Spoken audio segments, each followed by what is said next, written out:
पूज्य गुरुजन वर्ग आणि इथे उपस्थित माझे मित्र मैत्रिणी सर्वांना माझा नमस्कार.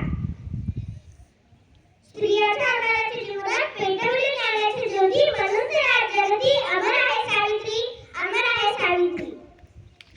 अहो प्रताप शाळेची घंटाची देज वाजवली, अहो प्रताप शाळेची घंटाची देज वाजवली. साऱ्या भारतामध्ये हो कीर्तीची देज